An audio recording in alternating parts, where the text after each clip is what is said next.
Hi నమస్తే, నేను మీ Rapalli Bhaskar, high court advocate, Hyderabad. ఈ మధ్య భార్యాభర్తల పంచాయతీలు, వివాదాలు, విమానాలు వేగంగా ఆకాశంలోకి ఎంత వేగంగా వెళ్తా ఉన్నాయో అంత వేగంగా వైఫ్ అండ్ హస్బెండ్కి సంబంధించిన పంచాయతీలు పెరుగుతూ ఉన్నాయి. లక్షల కేసులు, ఏ పోలీసులు చూసినా వరకట్ట వేధింపుల కేసులు, ఏ కోర్టు చూసినా డ్రైవర్కి సంబంధించినటువంటి కేసులు, ఏ కోర్టు చూసినా మెయింటెనెన్స్ సంబంధించినటువంటి కేసులు. ముఖ్యంగా చాలా మంది భర్తలు భార్యలు వేధిస్తున్నారు అని చెప్పగా విన్నాం, చూసినాం. కానీ భార్యలు కూడా, కొంతమంది వైఫ్స్ కూడా భర్తలు ఆదాయం లేనప్పుడు చాలా మంది భర్తలు ఏం చేస్తా ఉన్నారు, పెళ్లి చేసుకున్న తర్వాత ఏదో రకంగా ఉద్యోగాలు పోవటం,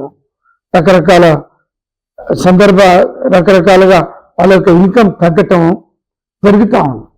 అయితే ఆదాయం లేనటువంటి భర్తని ఒక భార్య నువ్వు సంపాదిస్తలేవని, చేతగానడు అని, లేకపోతే నువ్వు దేనికి బంకిరావని ఇన్సల్ట్ చేయటం, ఆదాయం లేనటువంటి వ్యక్తిని, భర్తని తన యొక్క భార్య ఇట్లా ఆదాయం లేదనేటటువంటి పేరుతోటి వేధింపులకు పాల్పడటం కూడా అది క్రూరత్వం అనేది ఈ మధ్యకాలంలో ఛత్తీస్గఢ్ కోర్టు చెప్పడం అనేది జరిగింది. ఛత్తీస్గఢ్లో ఒక లాయర్, చాలా మంచి ప్రాక్టీస్ ఉంది, తను పెళ్లి చేసుకోండి, ఆ తర్వాత ఏంటంటే తన భార్యని మంచి ఉద్యోగం బాగా చదివించిండు, ఆమె ప్రిన్సిపల్ అయింది, ఉద్యోగం వచ్చింది, ప్రిన్సిపల్ అయింది, మంచి ఆదాయం వస్తుంది. కానీ బ్యాడ్లకు ఏంటంటే లాయర్ కోవిడ్ సందర్భంగా ప్రాక్టీస్ మొత్తం తగ్గిపోయింది, ఇన్కమ్ లేదు.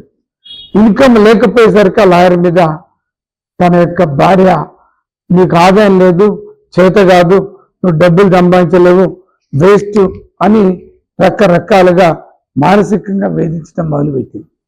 అయితే ఆదాయం లేనటువంటి భర్తని ఆదాయం లేదని వేధించడం, తిట్టడం, బెదిరించడం ఇవన్నీ కూడా క్రూరత్వం కిందికే వస్తాయి అనేటటువంటి పేరుతోటి అంటే అతను డైవర్స్ పిటిషన్ వేయటం అనేది జరిగింది.